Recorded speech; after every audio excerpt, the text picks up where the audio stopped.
Welcome back to Bite Size Sports. It is a mid morning version of Biting Early. Thank you so much for joining us. We have a special guest. And sorry, Nate, it's not you. Nate is very special to all of us, but he's not quite as special as our special guest today, the driver of the number 9 Bite Size Sports car, David Westergreen. David, good morning, sir. How are you?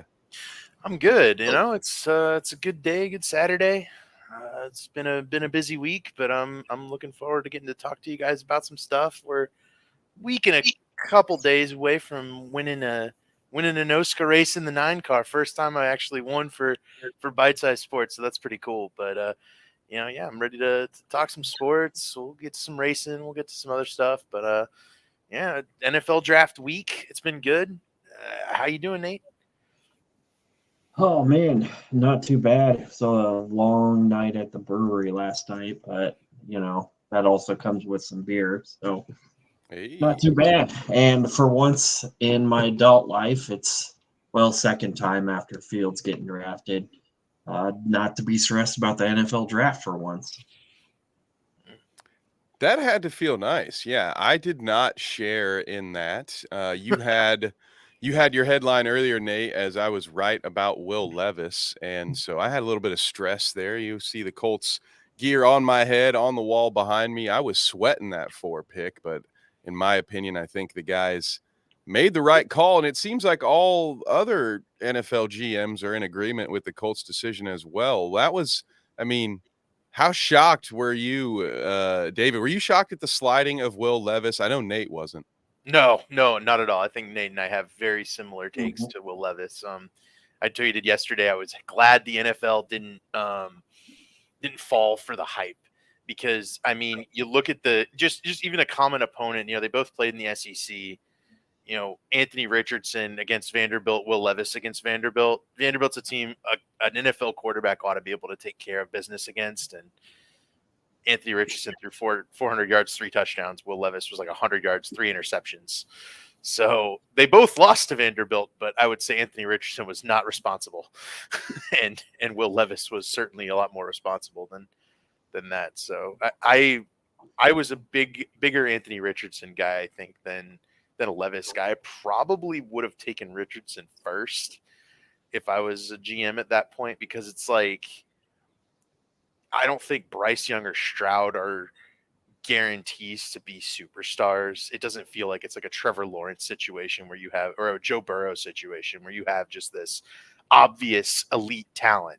So you have to pick your favorite traits, right? And it's kind of clear the Panthers' favorite traits were Bryce Young's like creativity, and then the Texans wanted that reliability, the precision of Stroud, and the Colts were like, well, we have two kind of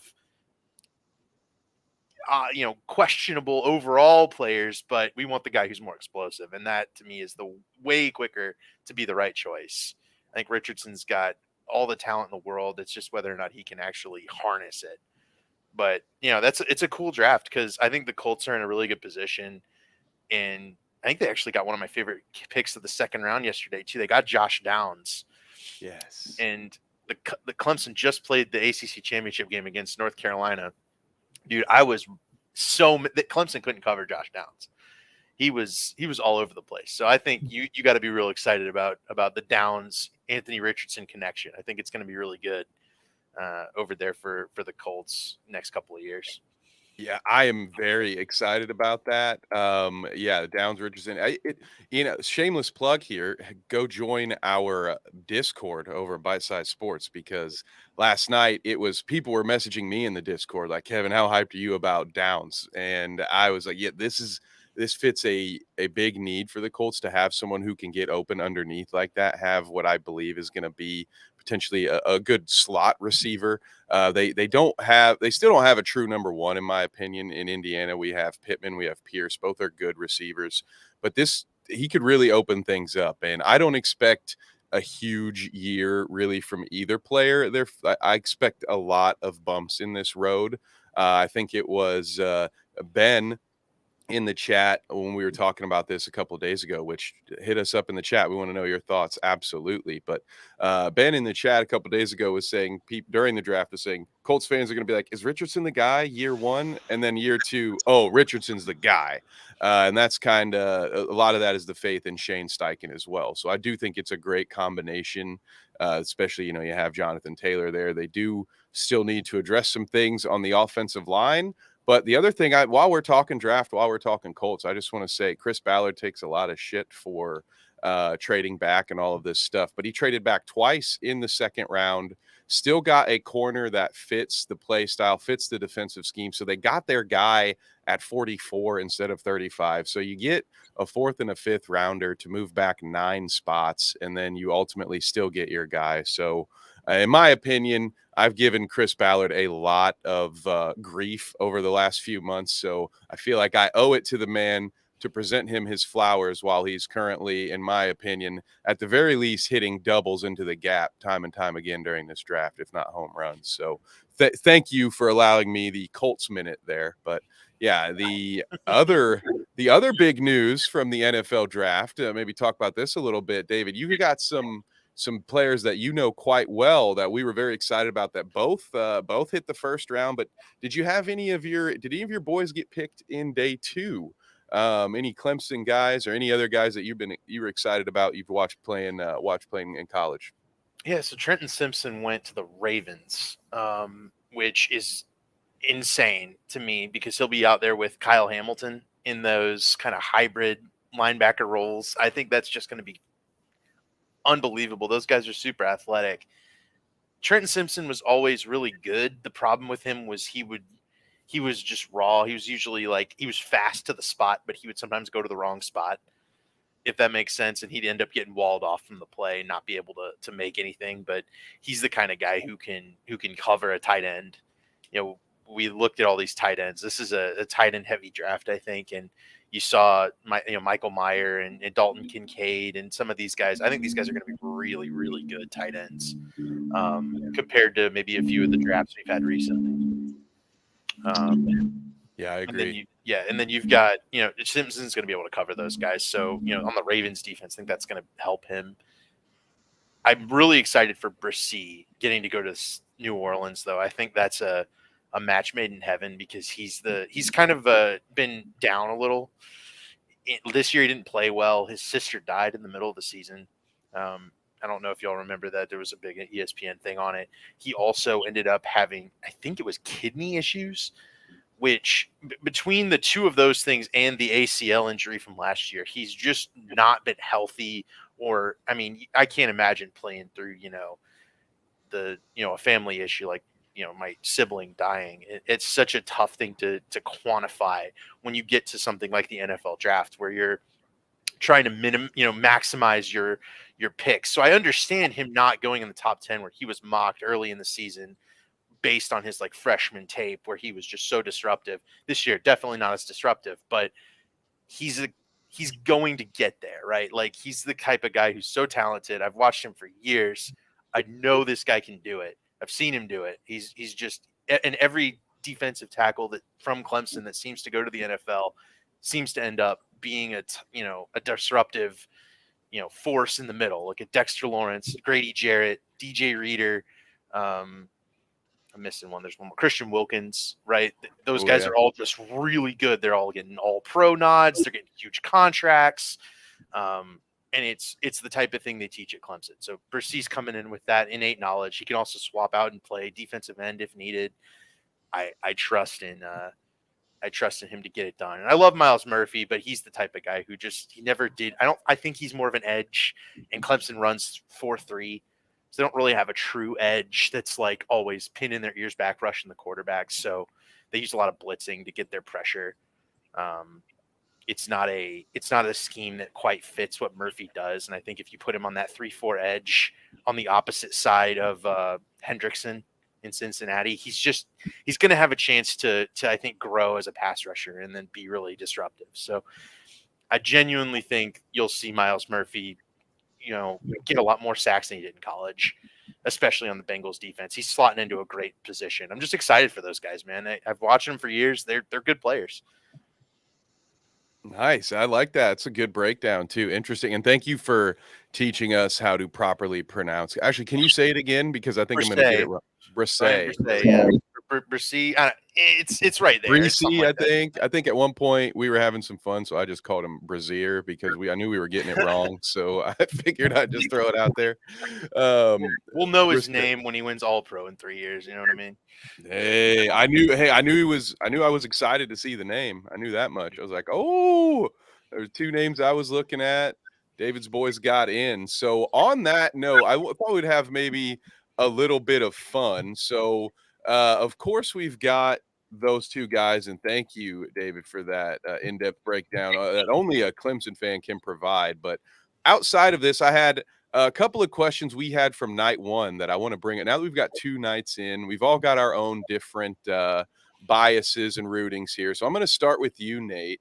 We're doing like a good, a bad, and ugly situation. So let's say what's your favorite pick of the draft so far? You're allowed to be a homer here if you want.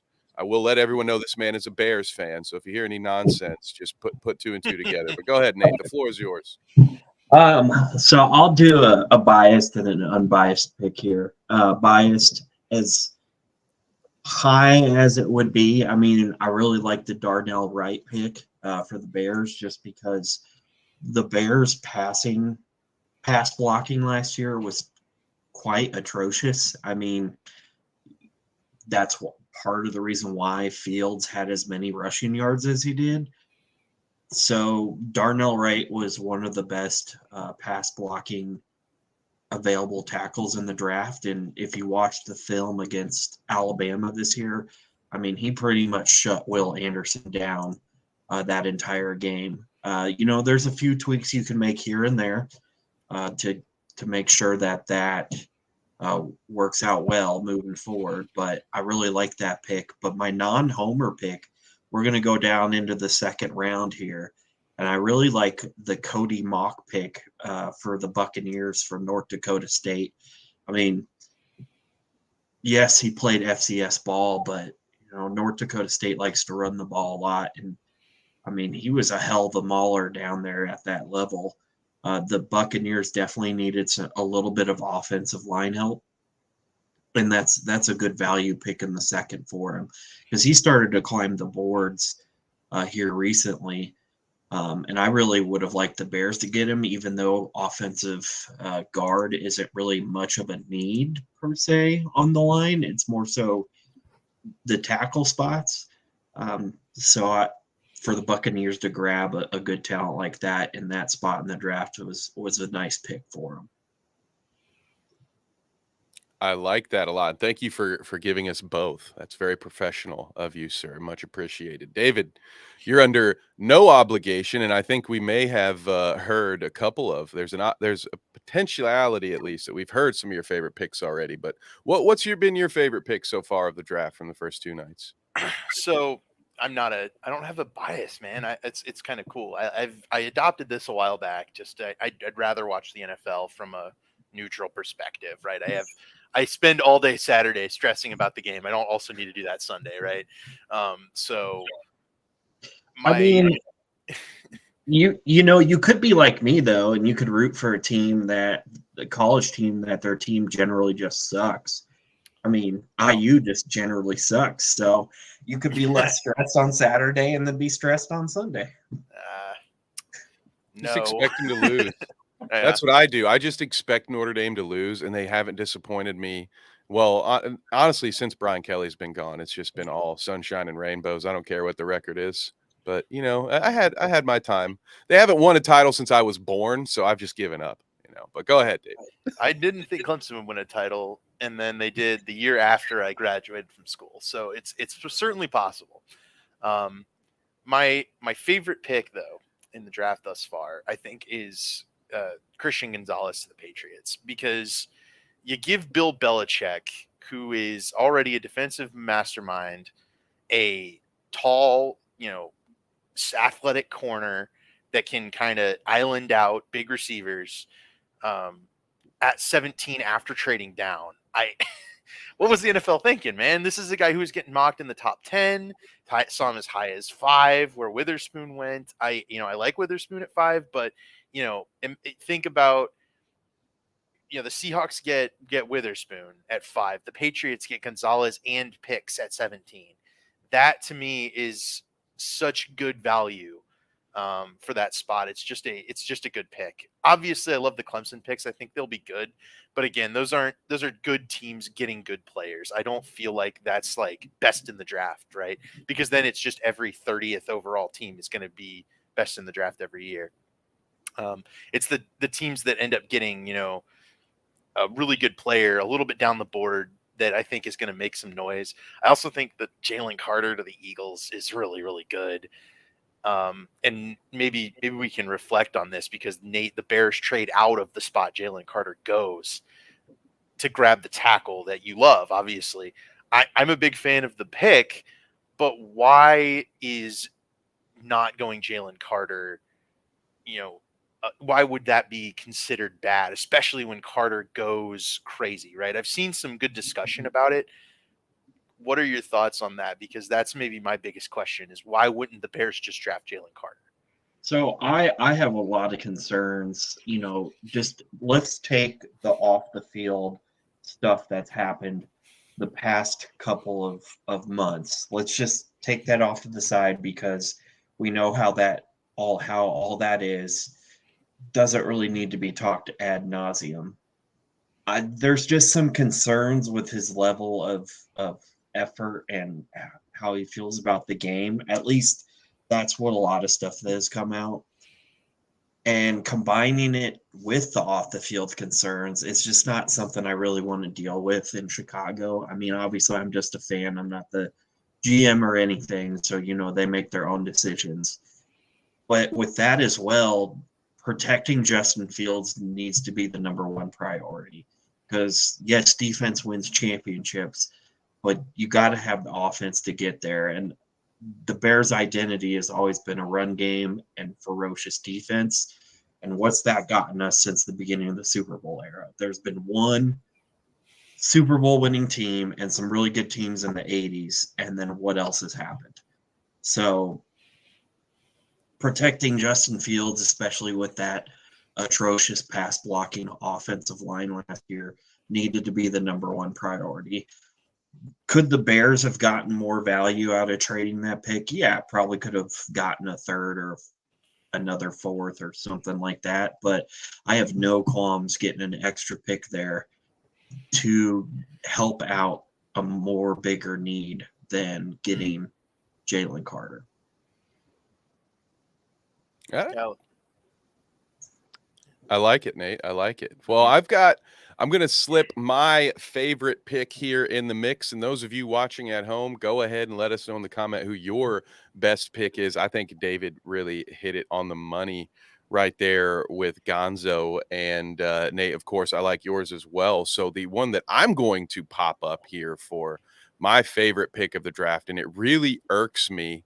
It frustrates me in the situation, much like what David said about the Patriots. What was the entire NFL doing letting Nolan Smith fall to the Eagles? How was there?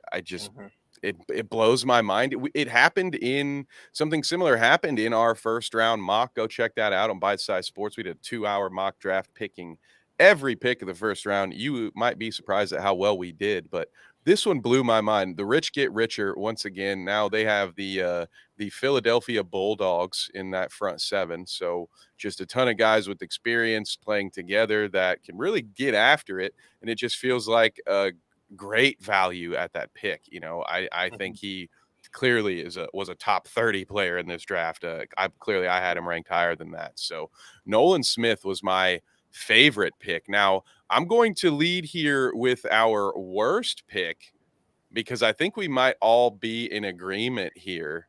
So I'm just going to say number 12. It's Gibbs at 12, right? David, I'll start with you. Do you have another nominee for worst pick of the night? It's the first round or second round, right? Because I guess fair. I think there's actually worse picks in the second round than Gibbs. Ooh. Now, here's the thing, right? And I've seen some analysis on what Gibbs could be in Detroit, right? Detroit is a team that's willing to put Amon-Ra St. Brown at running back. They're a team that has been very creative with their offense. I do think Jahmyr Gibbs is going to be like their all-purpose guy. He'll return kicks. He'll line up in the slot. He'll be a dynamic, fullback type player to come out of the backfield. I do think that there will be more there than we're kind of initially expecting. I think that's also true with the Falcons because the Falcons just drafted Tyler Algier in the 5th, who goes and runs for 1,000 yards. And then they pick Bijan Robinson in the 1st, which is like, what are you doing, guys? Give Algier a chance. He was clearly explosive. He was clearly a good player. But being able to pair those guys up, line up Bijan in the slot, line up Algier at fullback, line up one of them at tight end, right?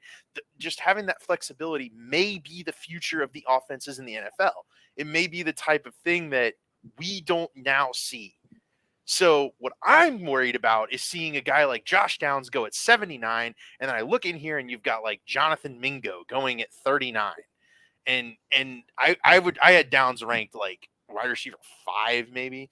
I've seen the Packers went tight end, right? They went Musgrave and then another tight end. Like I have bigger issues with that, where it's very clear that they're going we're best player available, right? And on our board, but it's clear that their boards were a little weird. Because why would you go tight end? And didn't the Packers already have a tight end too? Like I have a difficult time with that second tight end from the Packers, right? You have Jalen Hyatt, Cedric Tillman falling into the 3rd round, but you're seeing those other receivers go above them. I had Hyatt in the 1st round for a long time. Even when we were in the draft process, he's dropping balls. I was like, yeah, but he's so fast. Like, and he wasn't dropping balls in the game. I don't know. Those are the picks that bother me more. They're less impactful, obviously, but I don't know. 2 tight ends in the 2nd and 3rd round from the Packers. What are they doing? Musgrave's not going to just switch to receiver. Didn't like that. That's my least favorite pick, honestly. So on the Packers 2 tight end picks, like they could have gotten another tight end later for depth. But I will say I just looked up like an unofficial depth chart on ESPN, which say whatever you want about ESPN, but Musgrave and Kraft slot into 1 and 2 on the depth chart. Yeah. Do not trust those depth charts, by the way. Right. I'm happy for the outcome, but the first viral moment in the history of bite-sized sports happened when Tristan Thompson was signed by the Bulls, and I went to the worldwide leader in sports to check their depth chart for context on my commentary video. They had DeMar DeRozan number 1 at power forward in the depth chart. And at that point in time, I wasn't heavily watching the 11 seed Chicago Bulls. So I included that. I was like, oh yeah, the Bulls like to play a small ball lineup with DeRozan.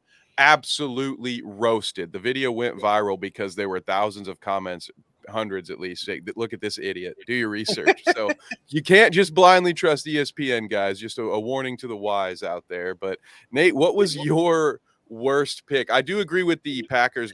That's weird. They needed a tight end. I don't know that going back to back there fills all of their needs. So I agree there. Nate, what do you have as your worst pick of the draft so far?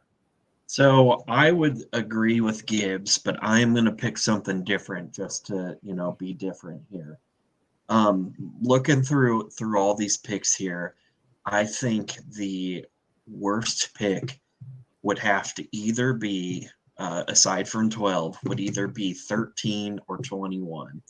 The reason I say Quentin Johnson at 21 is just I feel that the Chargers should have drafted Zay Flowers in that spot to kind of I know that they're not going to have both Mike Williams and Keenan Allen after a year, but I think Zay Flowers would have fit that offense a little bit better.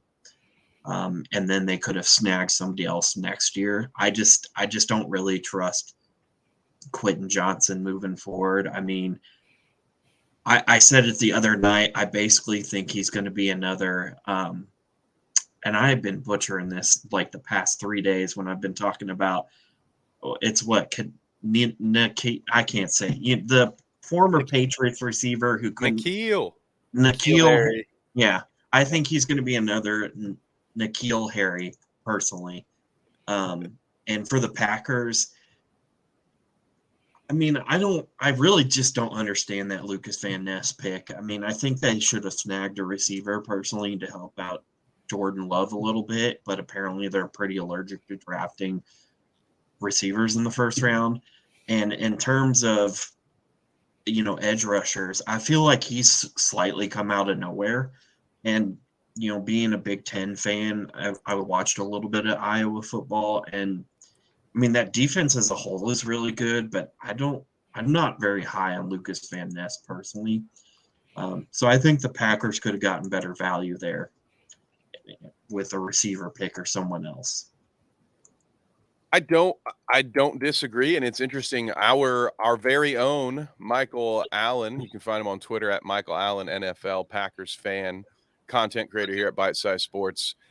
Predicted this. He said before the draft, remember, no wide receivers, even though there was some good talent that they could have gone after there in the first round. So the Van Ness thing is interesting because I do believe that's a good talent there. But yes, I do agree with your assessment of there were other issues maybe that they could have addressed. So we'll see. Maybe they're confident on someone in the later rounds, but that formula hasn't really panned out for Green Bay all too well in the last few years. So let's go to the biggest surprise. Nate, I'm going to boomerang it right back to you. Then we'll go to David. Do you have any picks in this last 2 days or moves? It doesn't have to just be a pick, mind you. It could have been maybe a trade that led to a pick. Nate, what was your biggest surprise from the draft? It's honestly the Texans trading back up to 3. I mean, I like that pick for them, but it's not something that anybody thought was going to happen right before it happened. And as you know, we've talked on a couple of our, review shows and then the mock draft show, or not the mock draft show. I don't know why I said that. CJ Stroud was on stage when that was kind of announced, and he seemed surprised, like, oh shit, am I going to get traded? It just doesn't seem like anybody made the connection. Yeah, there we go.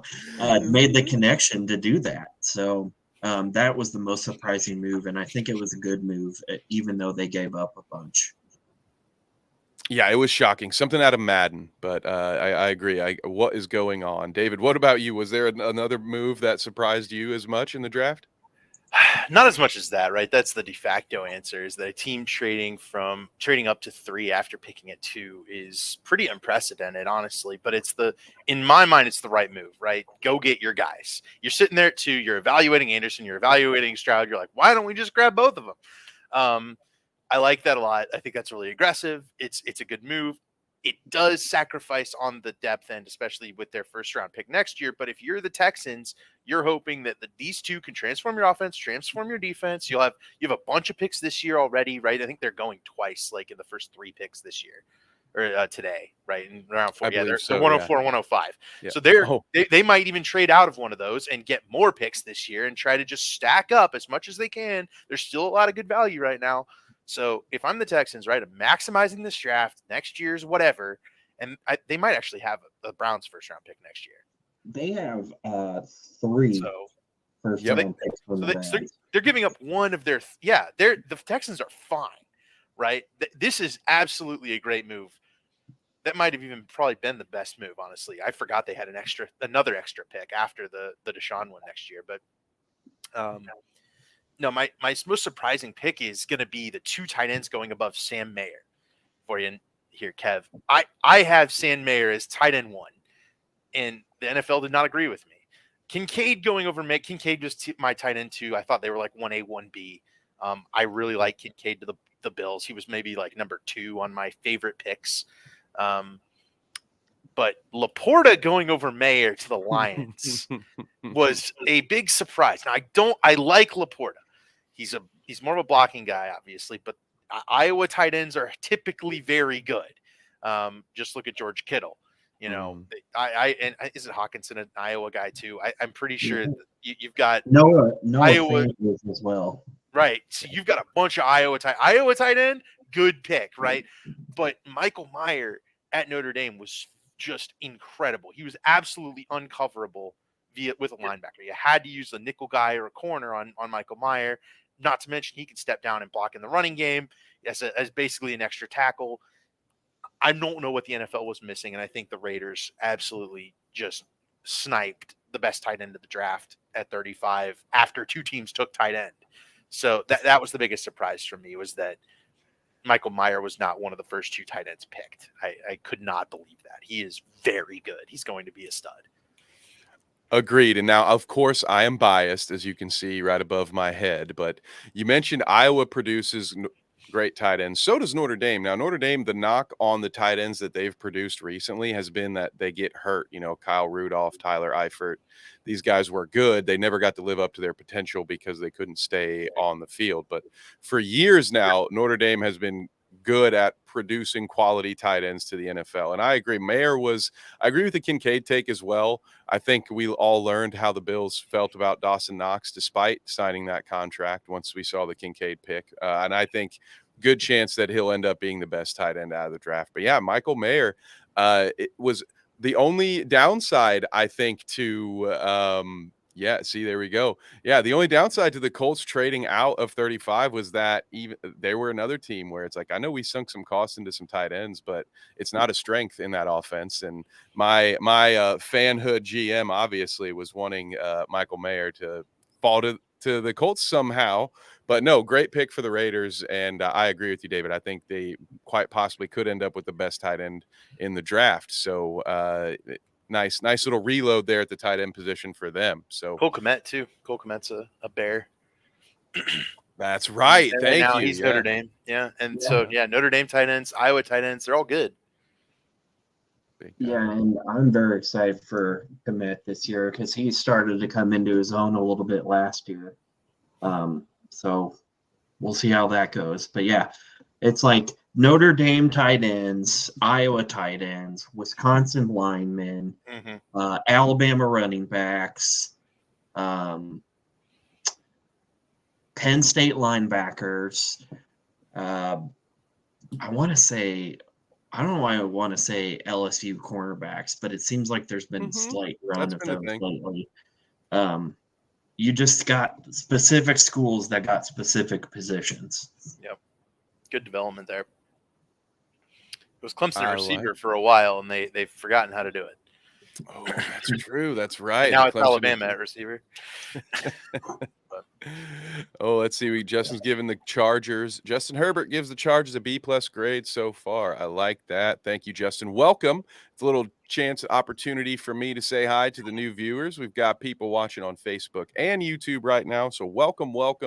Let us know how you're feeling in the chat. You can give us your NFL draft takes from your favorite team. We're also going to talk Major League Baseball, and we're about to talk some racing. So before we get into the iRacing of it all, because we have some really cool stuff to talk about there, including our victory of our own, Nate had a take about the NASCAR 75, and I believe David has a rebuttal. So I'm going to sit here and get some popcorn warmed up and just watch the fireworks. But Nate, I'm going to hand you the microphone, sir.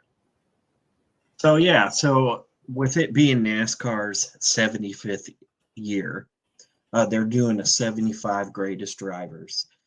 They took the 50 from the 50th anniversary in 1998, so they kept those 50, and they've been adding 25 drivers, about one a day for the past couple of weeks, and I think they got about 11 left. So they've been adding, a bunch recently, and it hasn't just been Cup drivers.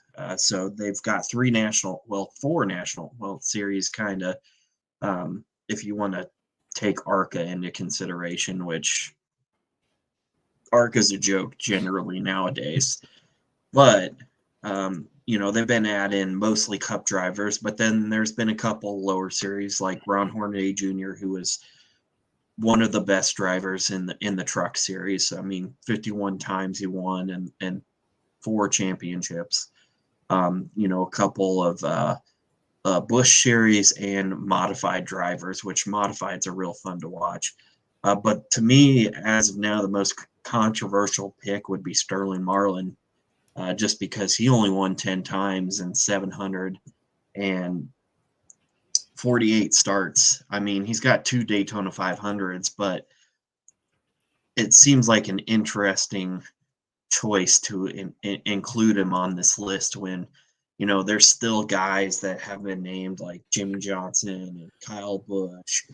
I think Jimmy has Joey Fuck Kyle Joey, Busch. yeah, fuck up. Joey Logano for one. Martin Truex Jr. I bet will end up on the list too.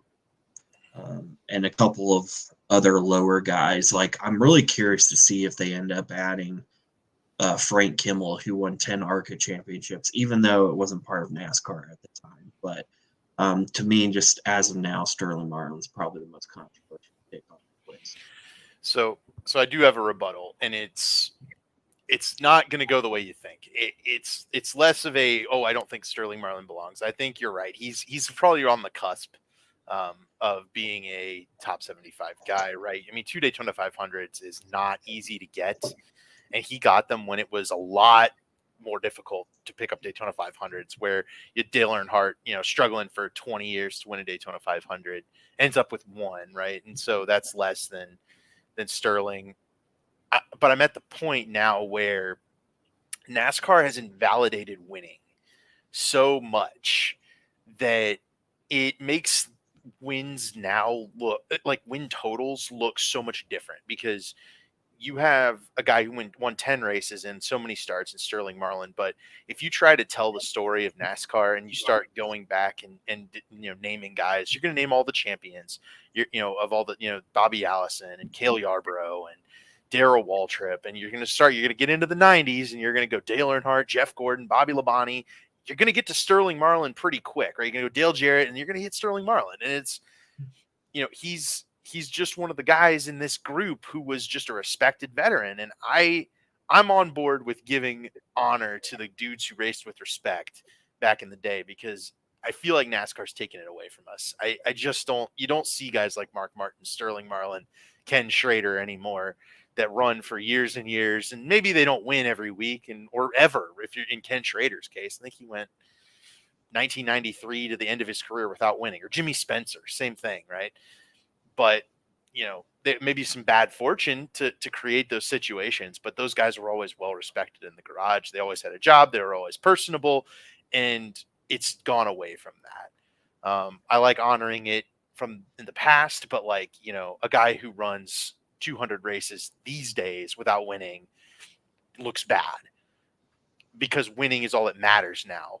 Back then, winning was not all that mattered. You could run 10th in points and get a big bonus, right? It was a big deal.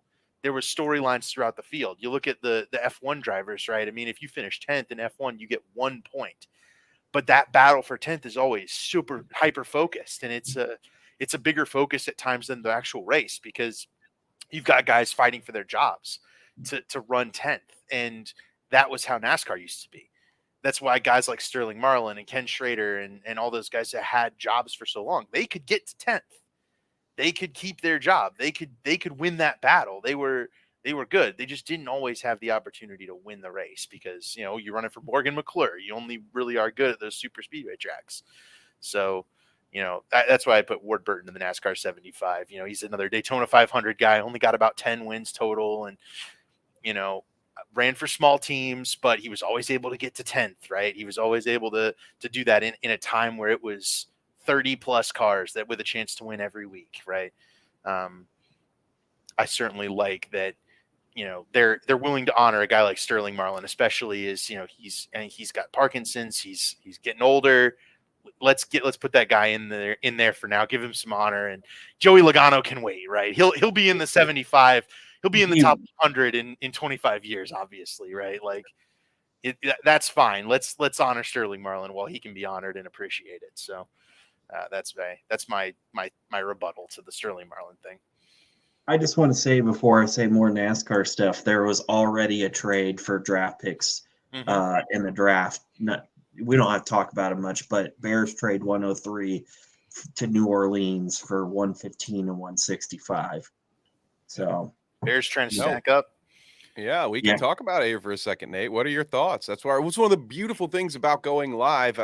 Obviously, we have to scramble sometimes, but we're here. There's breaking news. Let's break the news. We have a Bears fan right here. What are your thoughts?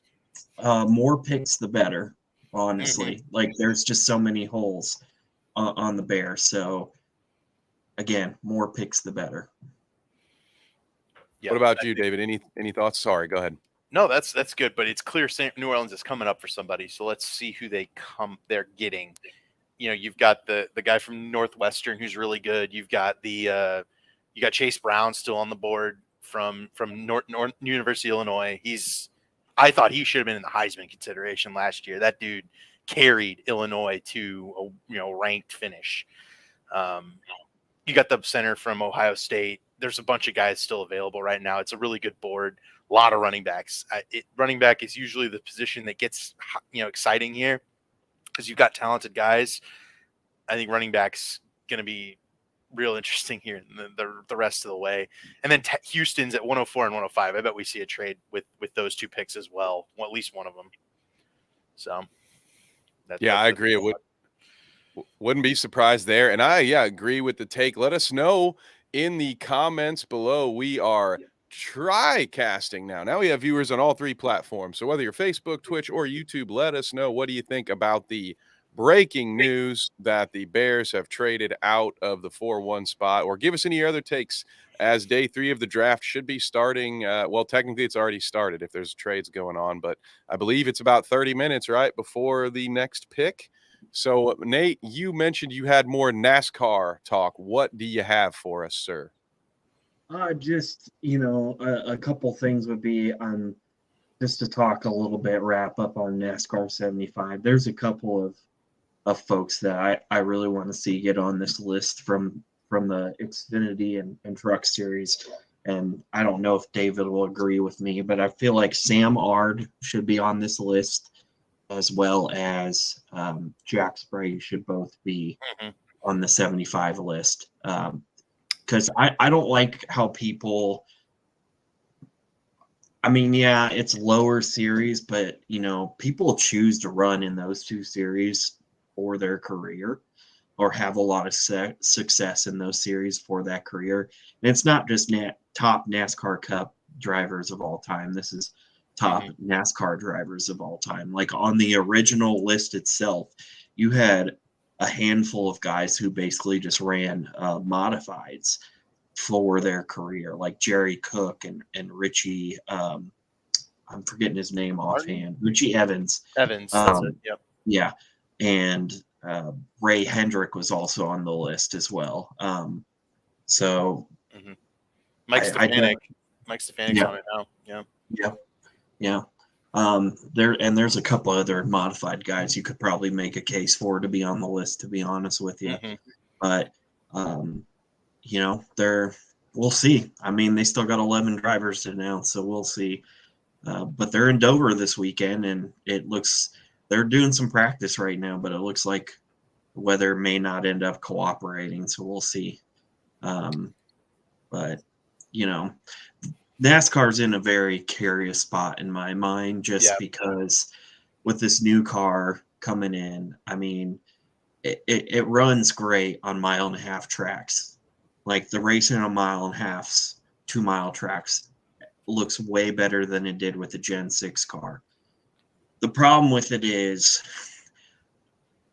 it's taken a drastic hit on short tracks and somewhat of a hit on road courses.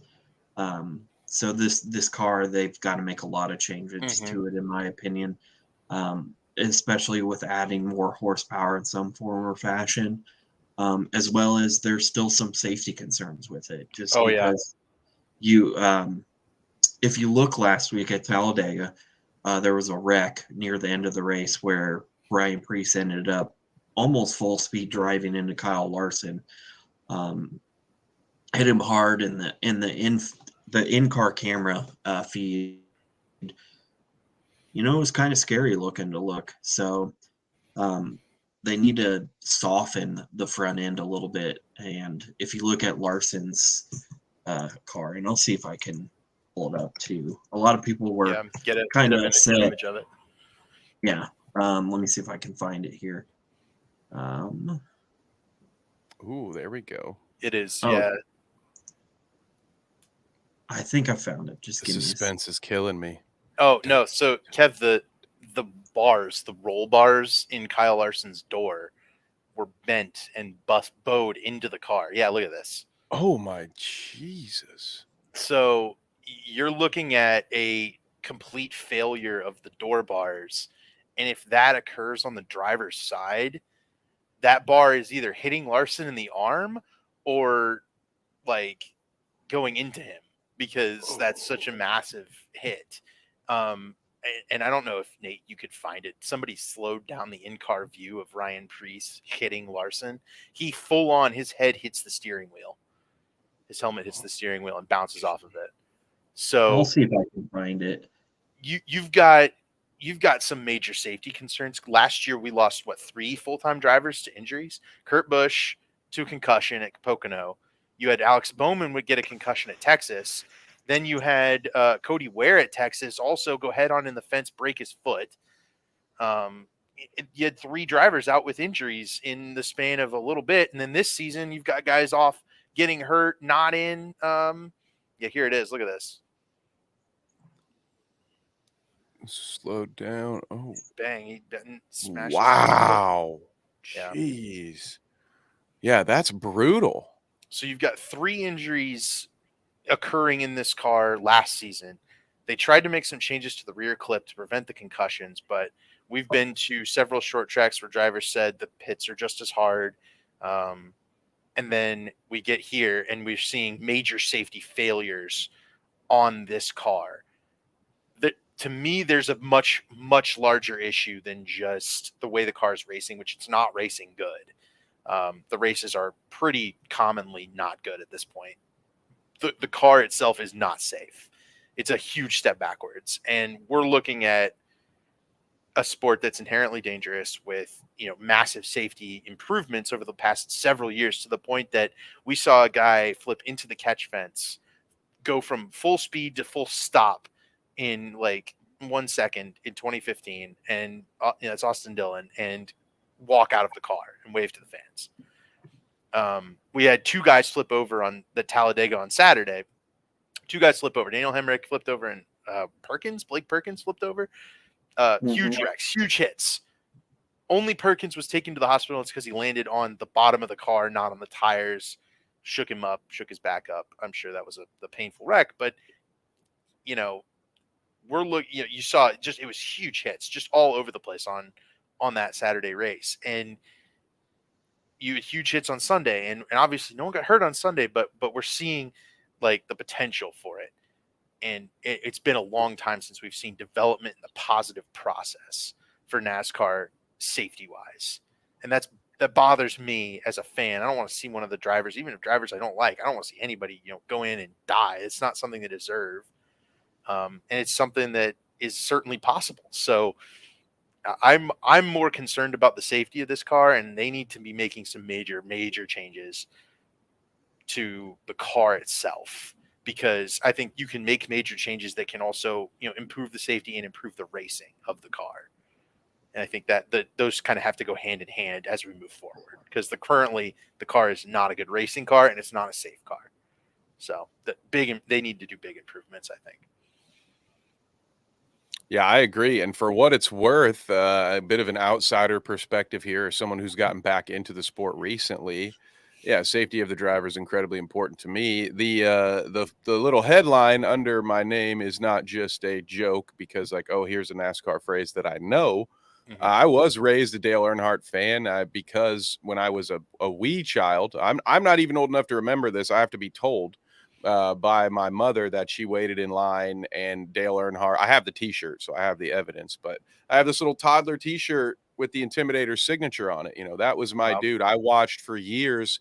I only watched races because we were a Dale Earnhardt fan, and that's what I cared about. And then, of course, we all know what happened on that tragic day. And I kind of stuck around for a little bit, tried to watch Dale Jr., but it really, racing was never the same for me after that day. I never had the same interest level in it ever again. So, and that's the most minute aspect of what I just talked about, right? Like that, like that doesn't even matter, but it is something that it can turn a whole group of people away to have their favorite racer either, perish or even just be injured and taken Yeah. out. So Think people about all don't want Kurt Busch fans right now, right? right. Kurt Busch is literally not able to finish off his career and go out with a bang, go out with a retirement tour because of the car, right? He had won a race. That car went and won a race in the chase as well with Bubba Wallace behind it. Like, he had the speed to potentially win a championship last year, and that gets taken away from him, and his career's just now over, right? How many Kurt Busch fans are sitting here like, I wish I could watch Kurt Busch race again? That's huge. This is a guy who won a championship. He's been around for 20 years, and all of a sudden, new car hits, and Kurt makes it 20 races without getting hurt. Like, that's mind blowing. Yeah. It's just tough to watch, but I'm really hoping that I'm a big NASCAR fan. I've been enjoying like racing the cars on iRacing more than I've been enjoying watching the races. I think that's pretty telling. Except for on road courses, right? Yeah, no, not road courses. Holy crap. Well, you did mention, you mentioned iRacing, and now might be a good time for us to talk about the iRacing, because we here at Bite Size Sports are blessed to sponsor an iRacing car, and David here is the one who drives it. Now, Nate, would it be possible? I'm having a hard time getting the video to actually pull up. Wait, let me see. I'm going to try it here. But maybe, Nate, if you don't mind getting this video pulled up on your end as a backup. Let's see. I'm going to present because I don't even want to. I can't talk through this.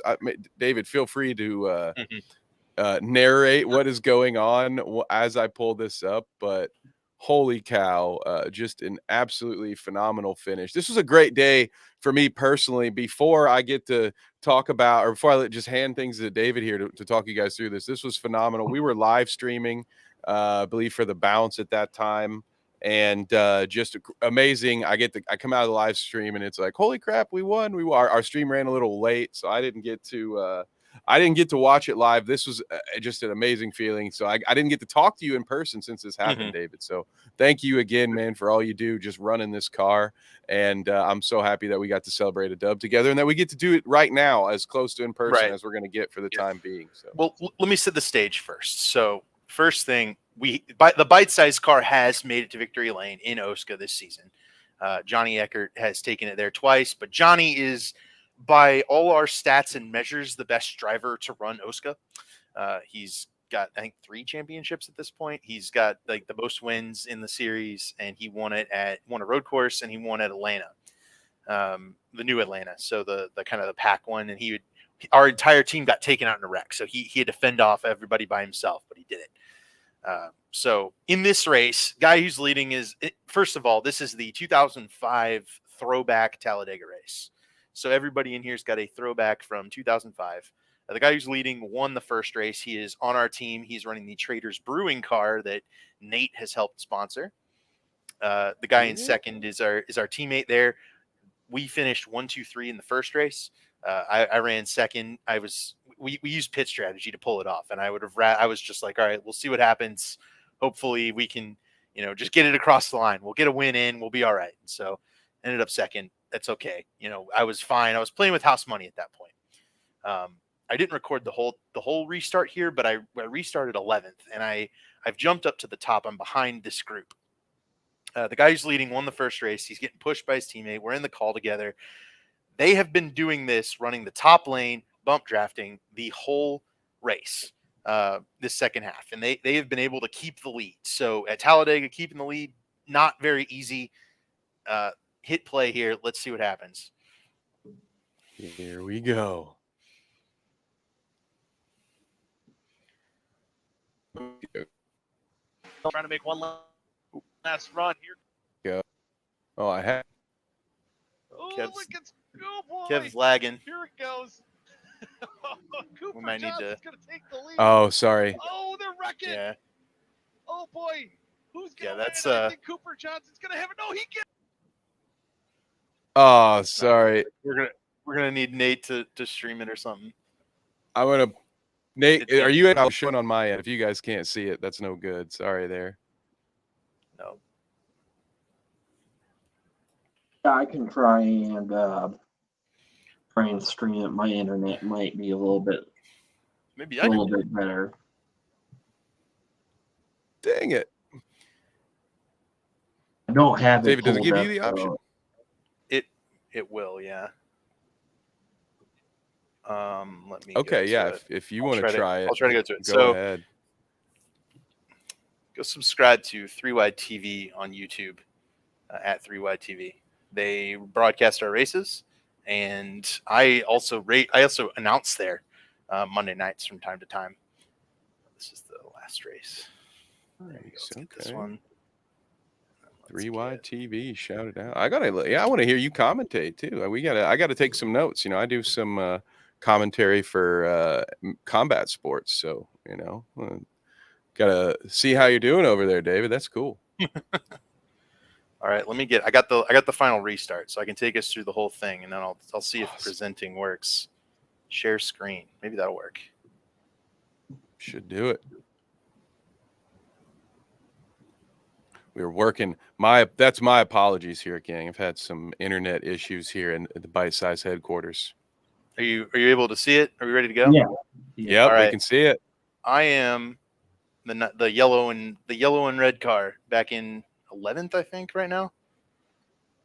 And I'll just walk us through it here. So these two are teammates. They're gonna go to the top. The top had been the best lane since an earlier restart. And back here on the top right, you'll see me cut to the top right there and go. I think we're 4 wide. I think we go 3 wide. These guys all have damage from a previous wreck, so I was able to get around them quickly, which kept me in this race, which was really, really fun. I thought, all right, well, we'll have a chance. This is coming around to the white flag, and we have 2 team cars at the front. They are able to keep the lead, and that was our plan. The whole race there was to keep the top, try to prevent guys from making moves above you because the top was more powerful. And it was weird. We weren't expecting that. I restarted with the lead with 10 laps to go on the bottom, and I fell back to like 15th. It didn't work at all to stay on the bottom. So the top was the dominant lane. So I was committed to staying up there. So here's the finish here, and the 2 cars behind us are team cars. They're going to work together. We knew they were going to go. So I was going to just go try to get in behind my teammates and push them, presuming that they could get it to the finish. And then all of a sudden right here, he gets off center with Hank. Cooper does, and gets him sideways. So now Hank's lost the top. He drifts up the track to try to suck air off of the 25 and gets into the 20. They wreck. I'm now third. 25 spins the 91, and I cut to the outside. We beat and bang to the line, and I get it by, I think it's like, one hundredth of a second or something. It was just awesome. It was so cool to watch. I watched that on repeat, man. I was like, holy cow. Just a fantastic ending. You'll note that my car just kind of stops and backs into the wall. I got up and left my my desk. I was just not at my desk anymore. He throws an onboard here, and I'll run through my thought process quick. But I saw it was coming, so I cut to the bottom, and that's when they ran into each other. So I'm screaming at Cooper like, block, block, block, block, block. He drifts up and comes back down across the nose of the 25, and oh man, it worked out perfectly. It's so nice because I don't win very many of these, and I'll turn off the share screen now if I can. But I don't win many of these. We haven't gotten one yet, but it all fell into place so nicely, and I'm so proud that I finally got to win one for you guys, because you've been sponsoring me for a really long time, and it's really exciting to actually get something like that, done for a sponsor. I've been running for a while. I have a lot of wins, not a lot of wins, but a few wins, and never won for a sponsor. So. It was, I could tell you, it was so cool. And for what it's worth, I'm one of those, like, I'm just happy to be here. It's so cool to see that. And to have, listen, I've actually got I'll pull this up. We'll do take a little trip down memory lane because I have not only I don't have the number 9s here, but I have the old 90. Mhm. Oh, whoops. I put that on I have it as a background. Whoops, hang on. But so you might only get to see them here in the background, but we've got our Taco Bell car. I wish I had these ready as to pull up. But yeah, so we've got, and then here was the cat throwback. You can see the little Yep. 22 right there with the Bat Flip podcast. Go check them out as well.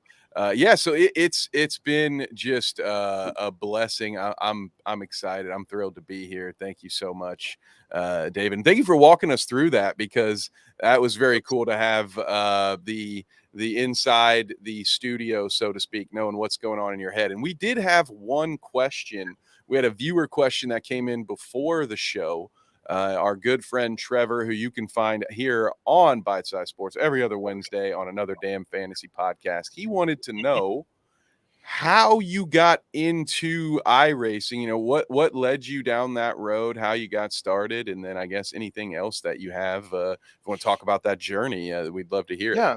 So that's kind of interesting because it's been a few years now. But my first thing was you saw the teammates there. The one teammate that I didn't get a chance to mention was the guy running the Jeff Gordon podcast, the Jeff Gordon car throwback in Adam. And Adam and I think our iRacing numbers are one apart.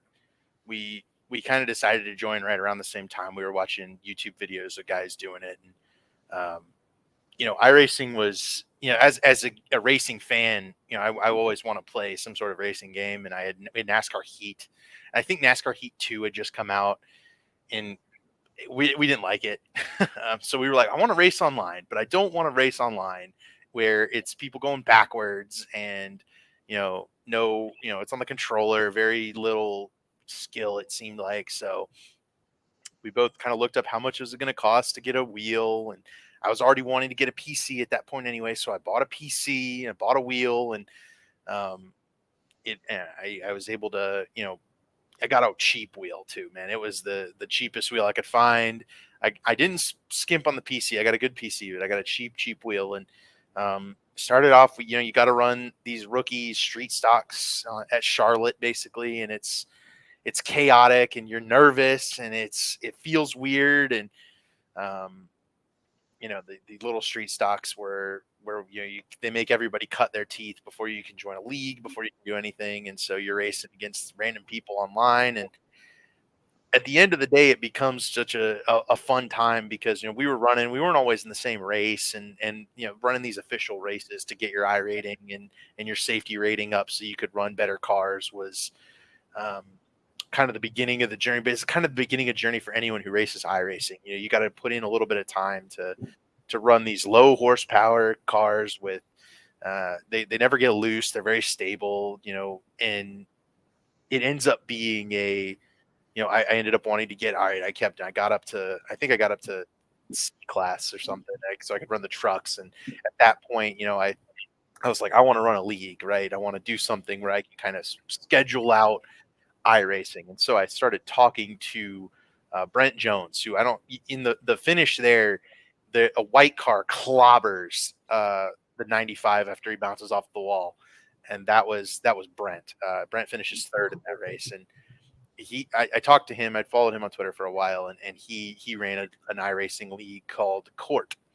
And so I joined that, and it was hard, right? There was already an established field of 40 plus guys. I qualified for my first race. It was Daytona. And I remember, I was in a truck. I remember I watched 43 cars in front of me, sail off into turn one at Daytona, and I was part of it. Right. And it was one of the coolest things that at that point I had been like, man, this is it. Right. This is so cool. I'm kind of part of something at Daytona with this many people. There's the bite size sports car we were running at Richmond last Thursday. But Perfect. Yeah, I figured I'd cycle through some paint jobs. Right. So Yep. everybody There's could see the winner. talk. Yeah. So that first race didn't go well. I got spun under caution by this guy, and that guy ended up being pretty he was antagonistic with the court group, and they kind of split, and so that guy creates Elite Racing League. And I went over there, and you'll note the Taco Bell car. That's where Kev kind of first sponsored me, and I ran there for a long time. This was, I met a lot of the people that we run OSCA with now, and the guy who's painted these cars, Michael Goodman, was a kind of a founding part of Elite Racing, and he's run there for years. Currently, he announces for OSCA on Thursdays.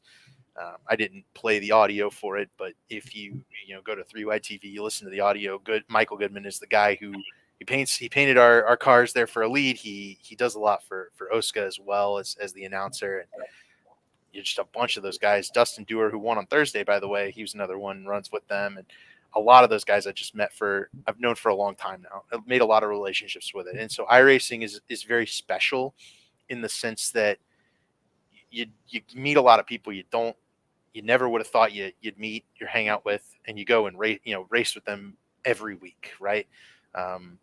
And it's afforded me a lot of opportunities, right? I've gotten to get to announce races now. So, this last Monday, I was able to announce a Gen 4 Daytona race with a guy this is my third season announcing with them now. And it's with Johnny Thomas at Erska. And he's another guy I met through Elite, right? So that initial connection. I want to note, though, that during that court season, we went to Montreal, right? So I think my third race or something is Montreal. Nate has already made mention of. I'm horrible at road courses.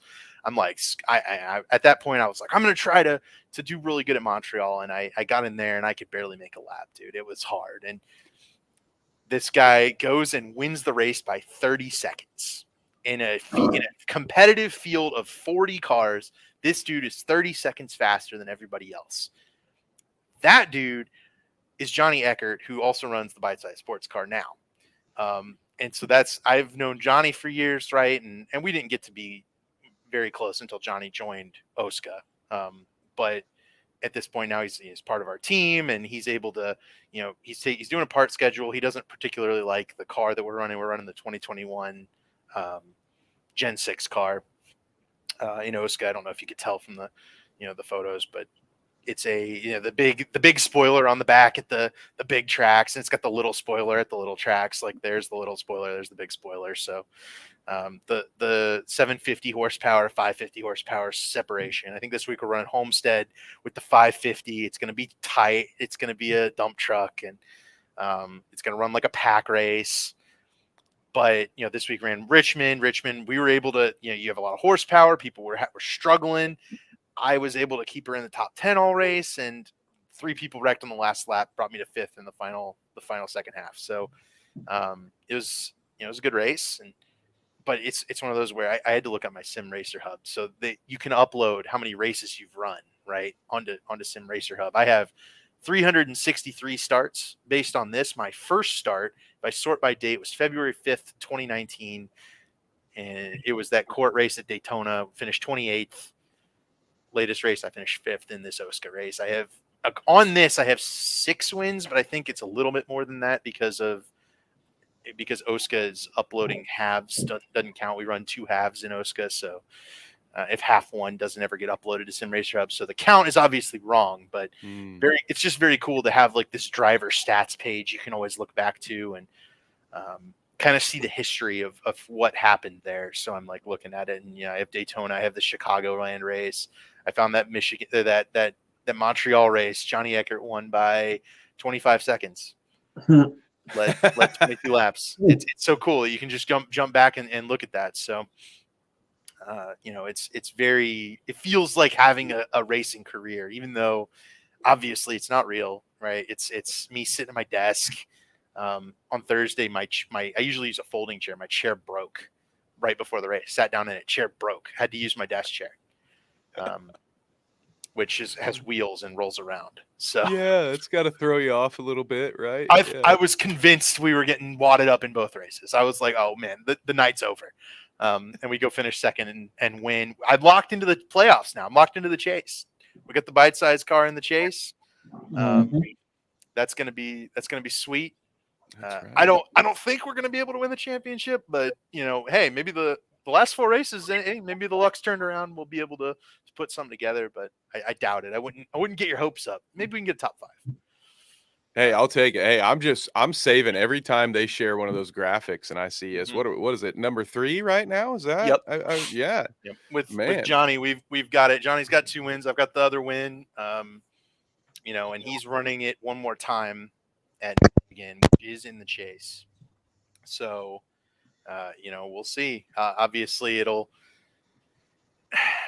our goal is to get all 4 of our cars in the playoffs right now. And currently, Adam got wrecked this week and he got wrecked both halves last week and both halves this week. Brutal.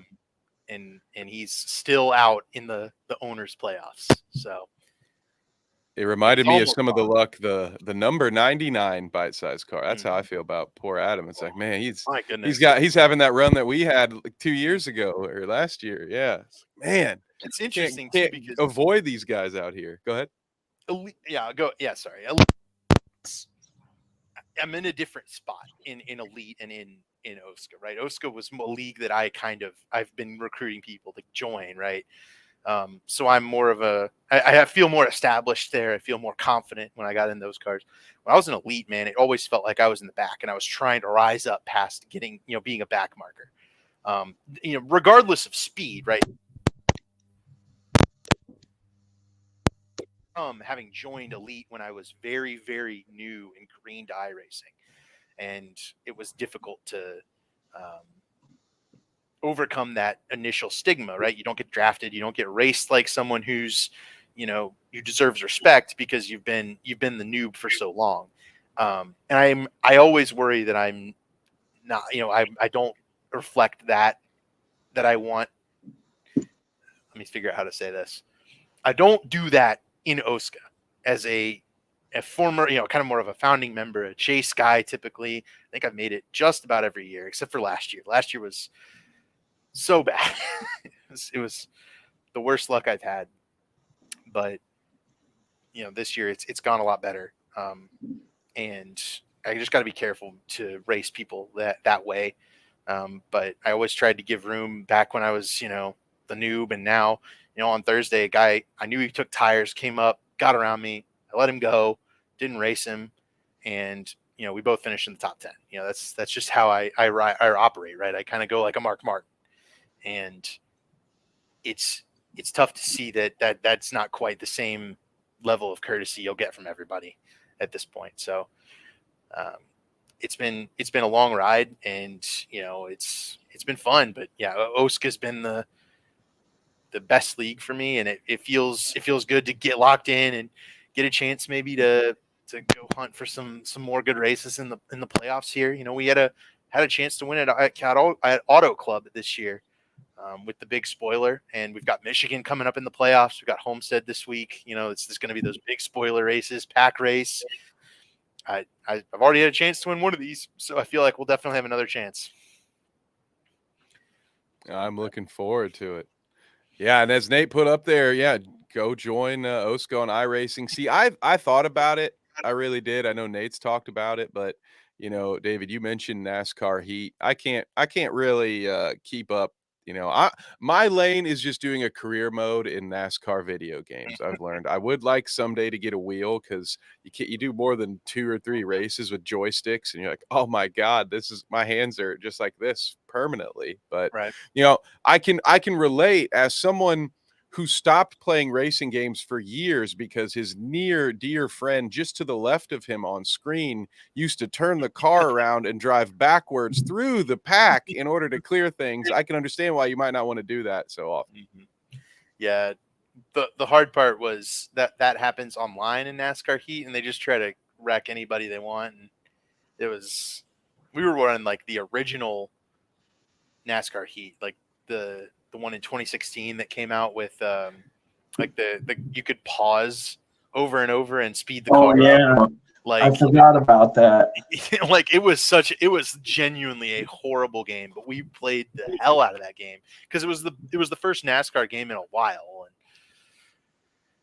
And I think since I don't really count that NASCAR Wii game that much, because that was a crazy game. I think NASCAR 09 was the last game. Well, no, because then there was there was the Did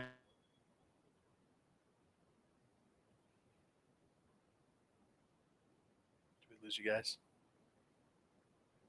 NASCAR 11 games, the GOAT console games are Dirt to Daytona, and in my opinion, '06 Total Team Control. Mm-hmm. I loved the old ones, definitely. Those were always my favorite. And,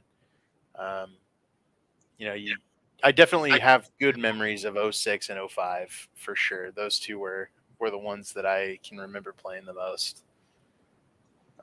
I liked PS2. '05 because they still had the trophies you could win, and Mm-hmm. like the actual. I mean, it was just on the video game, but like you had a trophy room with all the trophies in it, and it was just really nice little touch. But it's funny because, and this goes for every game, really, all sports games. Games have seemed to take a step back, and Mm-hmm. now loot boxes is a thing. Oh yeah, we did lose Kevin. Yeah, he'll be back in a second. I'm not too worried about it. So, it's just a matter of, I don't know where I'm going with that. Never mind. Sorry. Yeah. No, you're right. No, the games are less quality. They've been less quality for a long time. The one thing that iRacing has going for it that makes it an alternative to an EA game or one of these motorsports games is that you get however much you put in out. So if I've put in more than I would already have paid for a regular old EA game by a lot, right? I've put in a lot more money on it. I've gotten out a lot more of it. I've enjoyed my time on iRacing a lot more than I enjoyed, those little games as a kid, because it feels better to be racing against people versus racing, the AIs all the time. And there's certainly a lane for the AIs where I kind of go, man, I wish I could just go in and race run a little AI race and win kind of easily and have some fun, right? But it's the competition thing, that being able to do something like that at night, when right. As some people, I've done softball. It's always hard to get sore, right? I don't get sore from some racing.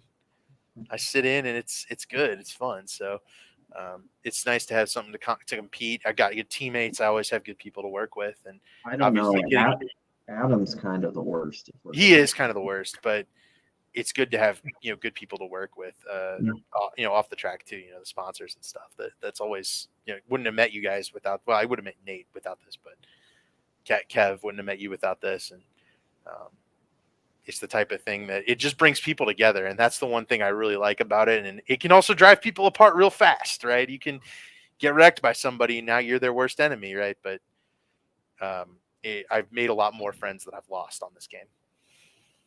Yeah, that's true. It's been a great, it's hard to think about, I don't think about that often, but yeah, I remember that all those years ago, Nathan hit me up, hey, interested in sponsoring an iRacing car. And here we are.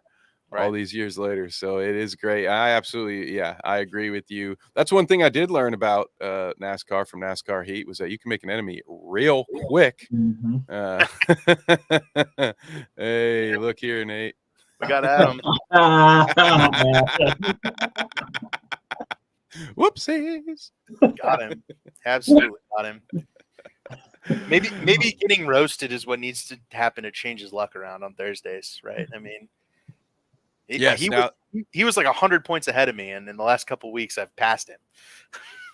Hey, I will say here, listen, this could bode well, because I've been a bit of a bad luck machine on my Thursday program and the NBA show The Bounce. So now that we've drawn attention to it and we've been like, oh wow, look at all the bad things with the wrecks, I feel like the luck's going to turn around now. Right. We've talked about it. Now we've noticed it. So now it's going to have to go away. So don't worry.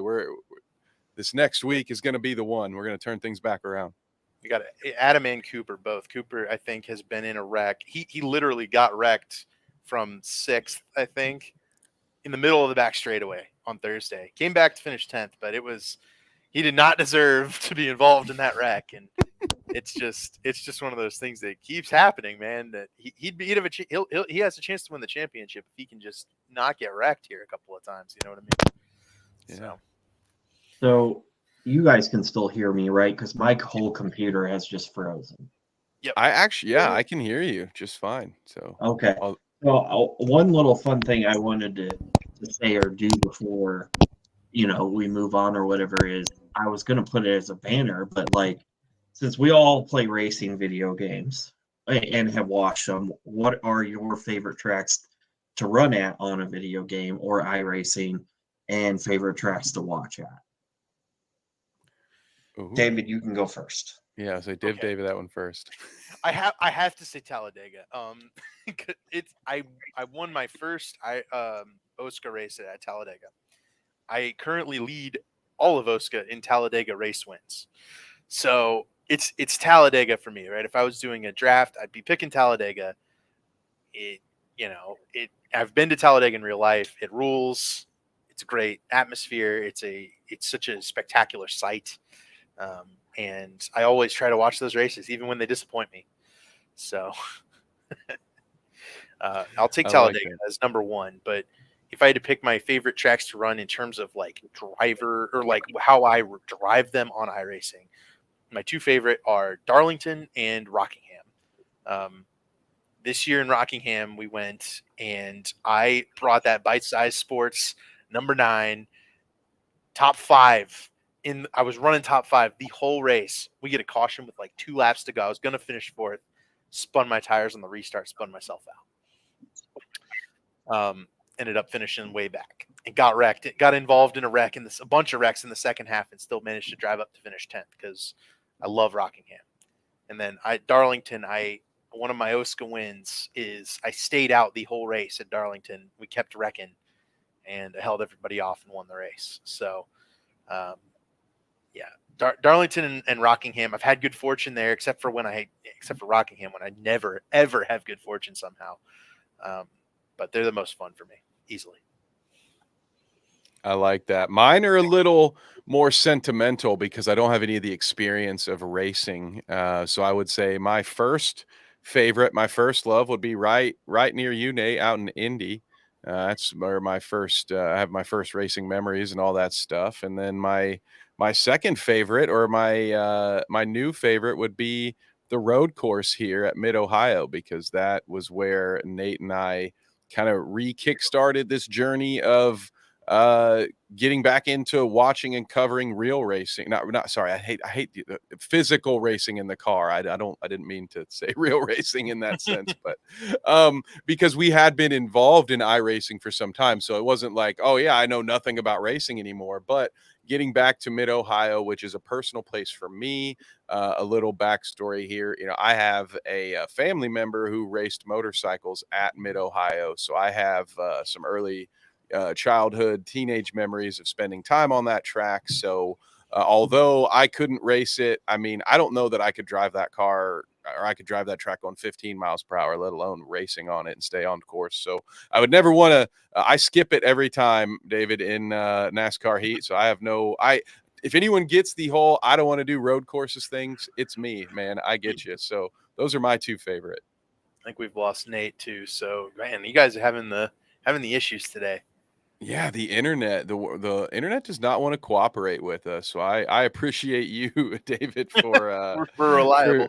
for sticking through it and being here. Yeah, so no, Nate will be back with us. He's got to switch devices. Mm-hmm. I've got to figure out we got to get some optic underground cabling here at Bite Size headquarters. But thank you for talking with us about that. I know we had a lot of interest in our Discord, which is in the chat. I left it there as a comment, but let me pull it up real quick for those of you. If you need a quick, I don't know if you're going to be able to copy and paste that. A lot of letters, but please join our Discord. We talk about all this stuff all of the time. It's just like being in a live stream, except it's chat only, and you don't have to watch us live. You can check anytime you want. Getting some internet. Hey, there's something wrong here at my house. I think we're going under something. What are you saying, David? No. He's right. I have Verizon home internet, right? So, and that's working better than WoW and whatever Nate's got. Man, that's hilarious. It's raining too. If ever I would have thought it would be a day with bad connection, it ain't today. I am shocked that we've been able to at least get through it. That's why we gave Nate the login too. But hey, do we want to talk a little baseball before we get out of here? What's on the Well, agenda? Nate Oh never got wait. to give his favorite. Oh, that's right. Nate, where are your favorite tracks? Are they Yeah, here? so I don't. It's not the internet. It's the my computer has decided to can't access any devices of anything. So, yeah. So delightful times here. But in terms of, I'm gonna go watching first. So in terms of watching, it's the track that I live like 2 miles from. IMS, the GOAT track of all time, even though people may not agree with me, with honestly the one of the top two races that happens every year with the 500. Mm. It's just something that you've got to experience. I mean, I'm not very good at describing or explaining things, but just being there on the Sunday and Memorial Day weekend with 300 and some thousand of your closest friends, it's just amazing. And I would also roll with Indianapolis Raceway Park, which is not very far from me, which is a pretty good short track. And there are a couple others as well. But in terms of actually competing and racing, just through the video games, because I've not really had a chance to do any iRacing, I would have to go with the Milwaukee Mile as one of the picks, and also Martinsville. Oh, I do love racing Martinsville in a video game. Mm-hmm. Martinsville's good. I was going to find. It's funny you mentioned IRP. We had a chance to put the old Taco Bell bite-sized car in the playoffs at Elite at IRP, and we came off a turn 2 and got put in the fence, and our day was done. We ended up going a lap down, but it's just funny it's just I've been racing so long, I have memory at every track, right? Like, what was the other one you said? I was trying to find IRP. Was it Martinsville? No, the other one. I'm Nate? spaced. Oh, I lost it. That Taco Bell car, I think, ran at IRP. It did, yeah. That's what I was saying. Milwaukee. No. Milwaukee. Milwaukee is genuinely one of my favorite tracks to actually race as well. I didn't mention it. It's probably maybe like 4th or 5th. I just love the way turn 1 races. It's almost like 2 or 3 different corners. You drive it in hard, it kind of washes up a little bit. You have to drive it back down across the banking and get it to come up off the corner. It's just a unique experience compared to like New Hampshire. But I like it. Yeah, no, Milwaukee's good. A good choice. Good picks there, Nate. Good picks. I like it. So, do we have anything else, Nate? Nate or David, was there anything else on the racing front that we wanted to chat about before we move on to our collective favorite baseball team? I don't think I got anything else to add in that regard. No, I'm good. Let's talk some Cubs.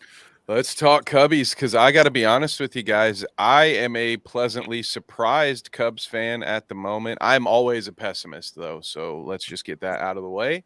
I am one of those, like, if you're going to surprise me, it's only going to be pleasantly, because I have no expectations for you. So, David, let's start with you. How are you feeling about the Cubs so far this year? And we can dive off into any other baseball topics we'd like, but I'd like to chat with you two about our favorite team for a few minutes, if you've got some takes.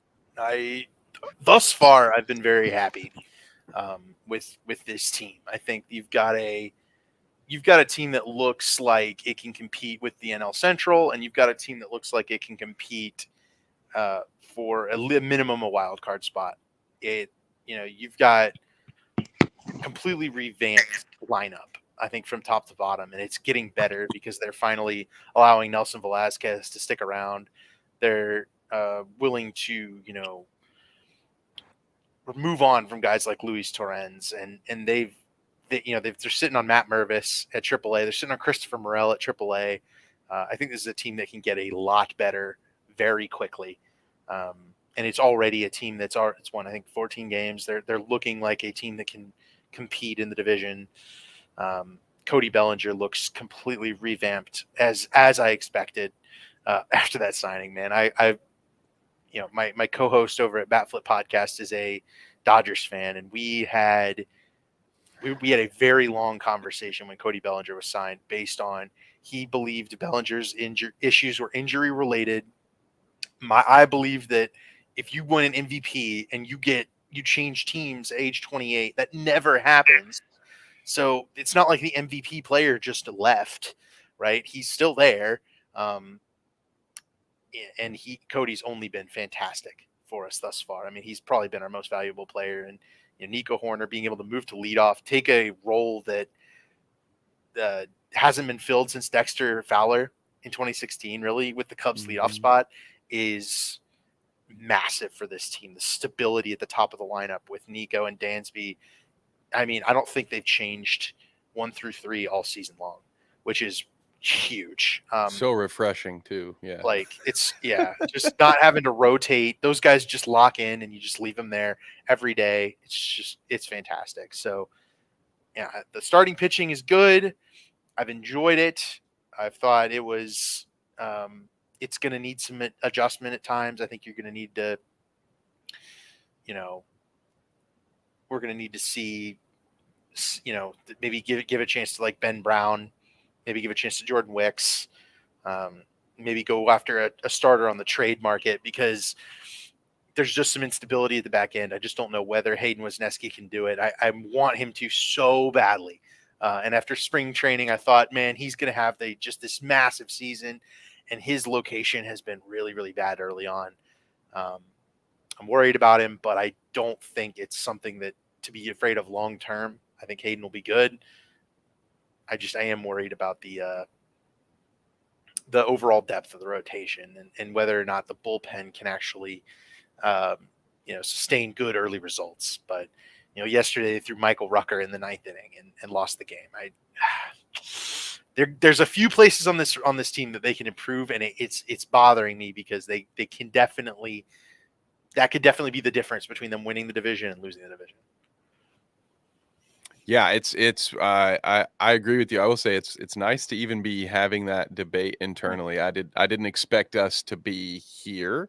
I knew the potential was there. I shouldn't say that, but again, I'm a bit of a pessimist, and it's funny I have to highlight this comment because as soon as you went into the Bellinger take, that's all I could see in my head were a handful of tweets that usually include maybe a fourth word right here. Yeah, but yeah. Yep. I don't know if we're allowed, but you absolutely are allowed. Yeah, fire away. Well, Cody is my fucking center fielder, so yeah, that's just it's been so refreshing to have somebody like that to cheer for, though. Someone with a superstar upside, and the kind of guy I've been hunting to see if they put out a jersey for him yet because I want to get one before he leaves the team at the end of the season. So I'm also team extend Cody. I gotta change my little thingy. Extend Cody Bellinger. We do that. Extend Cody. Yes, I agree with that. I'm all on board. Nate, what are your takes so far? How are you feeling about the Cubs' early season? Slightly pleasantly surprised, to be honest with you. This just feels like shades of 2014 to me. Just a little bit, because at least some of this team is fun. Even if you suck, as long as the team is fun, I definitely will at least be entertained. I mean, there's still some holes to fill, and it's been touched on a little bit, but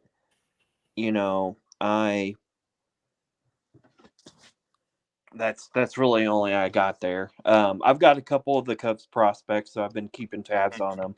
I mean, he isn't as well hyped as he's been, but I really want to see Brandon Davis get up there and see what he can do. That's the one thing, though. I don't know that they're going to really look at extending Bellinger because outfield prospects is is the farm strength, in my opinion, as well as a couple of the pitchers. So we'll see if they extend him. But that's been a really good signing this year so far. Here's the play, right, Nate? I got to bring it to you guys because we're going to start talking about it. You're going to see it as this season goes on, as the Angels climb into or out of contention. The Shohei Ohtani rumors will begin without question, whether he will go and get extended by the Angels or whether he will go to free agency or whether he will get traded at the deadline. Thus far, the Angels are currently with 1.5 games out of first in the AL West. Don't think that he'll be getting traded at the deadline just yet. But if he were theoretically available, my preferred methodology to approaching either this offseason or the trade deadline would be to trade Matt Mervis to the Angels in that package for Shohei Ohtani, and in turn extend Cody Bellinger and move him to first base. Or if you're going to keep PCA in that Ohtani deal. Now, my thought is that there's no chance, right? You absolutely will not keep PCA in the Shohei Ohtani trade, but the trade may not happen, right? And so then at the very least, you're signing Ohtani. Cody can play first base. Cody could, we can just have all of them. We could potentially trade elsewhere for a different need. I'd say keep as many good players together as you can. It seems like Cody is such a really well-liked member of the clubhouse. But, that's my theory, is that, hey, let's just keep as many of these good players as we can get, right? Like that's my plan. So. Yeah, I don't disagree with that. I can't even, my brain won't even allow me to think of Ohtani as a possibility. We went over the pessimism thing, but there were a couple. I know Nate mentioned some prospects. You guys have dropped a couple of names. The name is escaping me. I believe this was a AA prospect, and David, I probably saw it because of something that you posted on Twitter. It was the 15 out or 16 pitch at bat. I think that ended with a grand slam. Isn't that a PCA. AA? Oh, that Yep. PCA? Okay. Yep. Pete Crow Armstrong. Wow. Yeah, he's really good. And if you end up, losing Cody to free agency this year, you've got the best consolation prize you could possibly have in bringing that guy up. I mean, PCA looks like a superstar. With trying to withhold my Cubs bias as much as possible. A guy there's a play he made in spring training where he, ball gets crushed into the gap. PCA goes on a dead run, dives at the fence, and catches it fully outstretched. It had like a 900 expected batting average, and he took it away. And then you've also got the bat-to-ball capability to foul off, 10 consecutive pitches, then the power to hit a grand slam in the, late in the game too. He's got a superstar, man. That's just every tool. I love it, and that's either the type of guy you put a untouchable stamp on, or you say, well, we'll trade you, but we're trading you for, a Juan Soto or Shohei Ohtani or a high impact, valuable player that we are planning to extend for 15 years, where you won't miss him because we will have some superstar on our team. So that's the beauty of having a player at that caliber. And I think PCA is that caliber of player at this point.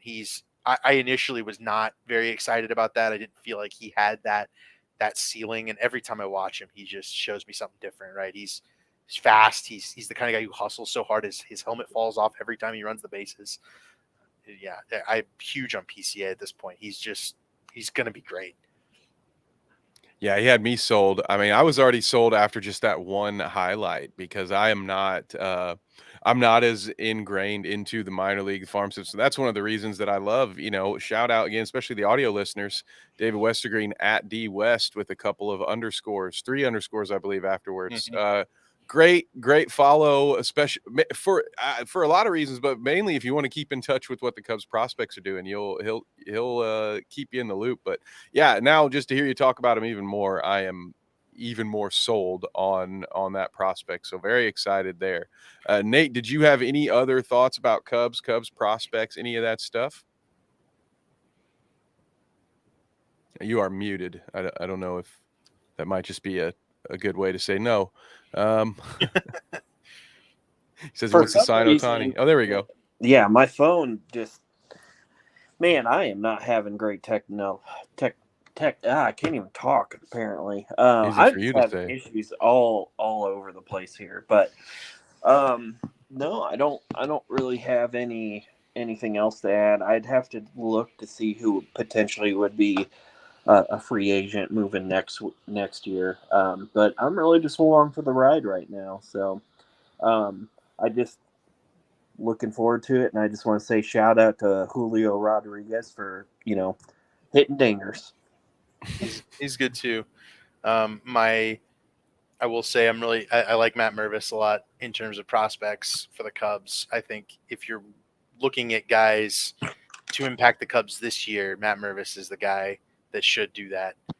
I want to give a shout out to my guy Hayden McGeary, who is hitting 400 in high A right now in South Bend, because I've been a Hayden McGeary guy since day one. They drafted this dude who hit like 600 in Double A or Division II baseball, and I was like, you know what, this guy's probably going to be good, and he's only come up and been incredible in South Bend. So I really like his swing. I really like his bat to ball skills. I think he's got the capability to be like a JD Martinez type, like a career designated hitter, but a guy who just mashes and doesn't really strike out all that much. So love that. And then I want to shout out some of the guys on Twitter that I would recommend following instead of me, because I just retweet those guys. Out of the vines, if you're looking for Cubs prospects, he runs Northside Bound, which is a Cubs prospect website. They always provide good info, articles, and then at Ball Squawk, which is a guy named Brad who always tweets about the Cubs prospects. He's very helpful in providing me with video of the guys that I'm looking for. And then obviously follow Bleacher Nation and all the group there. Brian Smith, Brett Taylor, Michael Cerami. Those guys are more helpful than I am at providing you with Cubs info, and then not the name that popped up on the screen. Don't follow that one. I will. I think I already am, but I'll unfollow and refollow. Yeah. Oh. Awesome. Well, appreciate you for that. And then, David, is there anything else? I know we're coming in on an hour 45. So I thank you two for hanging out with me. And I thank those of you who are watching and who have watched. We really appreciate you. We appreciate you, chat, for getting in there and interacting with us. But anything, we all play a little fantasy baseball here, a little fantasy football here as well. Any final takes, any thoughts about any of that before we send them home? The Braves just got postponed with the Mets, so Nate doesn't get Matt Olson again today. Ooh, they get it. So, well, no, Nate doesn't get for Matt Olson to go against him again today.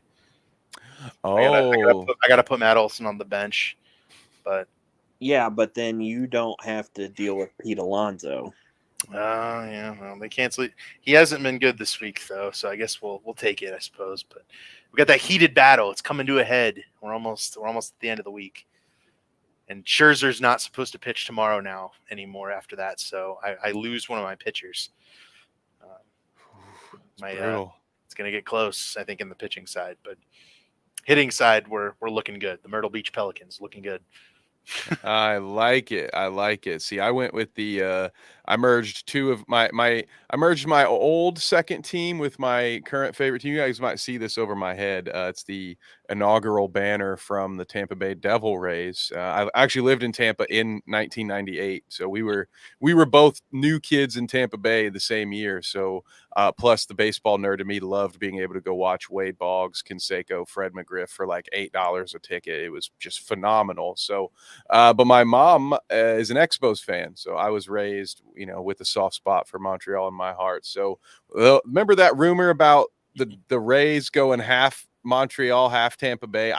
When that happened, I truly believed in simulation theory, because I thought, whoa, this is weird. This is oddly specific to my needs that you would do this. So I am the the Tampa Bay Expos in fantasy baseball. Nate, how are you doing in fantasy, other than the potential loss you're going to take from David? Well, I'm first in my division in the league. I still need some hitting, but like the pitching side, I am honestly doing very, very well. Very good. I can confirm his doing well in the pitching. He's beating me in several categories. I thought we would have wrapped up, but it's a very tough league. We had our top end player teams go from like 200 categories won in a season to 150 because everybody started going to win, right? And it's only going to get more competitive. So um, this has been the most fun fantasy baseball league that I've ever been a part of. That's for sure. I know, and I feel like I dropped the ball. I missed my window. Maybe one of these years I'll get back in there. But I had to step up my fantasy game before I felt like I was worth the spot. But I'll have you know that we are currently tied for fourth in my division. I don't speak to it, not two-time champion. Well, hey, for what it's worth, I'm a two-time fantasy football champion. So I got nothing for you on baseball though. Got absolutely nothing. Just here learning the ropes. So again, thank you all so much. Those of you who watched, whether it be Twitch, Facebook, YouTube, we thank you so very much. I'm going to start with David here. David, where can the folks find you? Of course, I know, but I want to give you a chance to shout out all your other endeavors that you're out. So the floor is yours, sir. Yeah, I've had at DWest there on my name. That's my Twitter. Please check it out. We talk about sports all the time. You'll see me on Mondays at 3Wide TV on YouTube announcing for Erska. You can find me at the Batflip Podcast on Twitter, Spotify, Apple. I'll be there with Damian Leininger and Matt Arcaro. We talk about all things baseball, so definitely not just the Cubs, but everything else. And then, on Thursdays, I race with Oska in the Bite Size Sports number 9 car. Usually, if it's not me, it'll be Johnny Eckert, and he always gives it a good run. So we got a good group over there, and we'll South Shore Racing. We'll see if we can't grab us a team championship going forward. And that's the other place you can find me. So thanks guys. I appreciate getting to be on. It's a fun afternoon, and hopefully we have a good little NFL draft Thursday or Saturday. What day is it? I don't know. I think it's Saturday. I was, that was my first headline to start the show was literally what day is it? But I was going to ask Nate to tell the folks where they could find him, but luckily I can still do that because he is back. Nate, where can the folks at home find you, good sir? Apparently not with very good technology, if we're going to be honest. Send a But carrier pigeon. yeah, carrier pigeon to Indianapolis somewhere. I'm sure the pigeon will get there eventually. But you can find me on Twitter and the Gram at Ben Ham and Turkey. Nice little play on words there. And on occasion on various programming on Bite Side Sports. Check out our preview mock draft, even though the draft is, all the way along, and check out our live stream from the first round because we had some real interesting reactions and we got to see several folk be upset.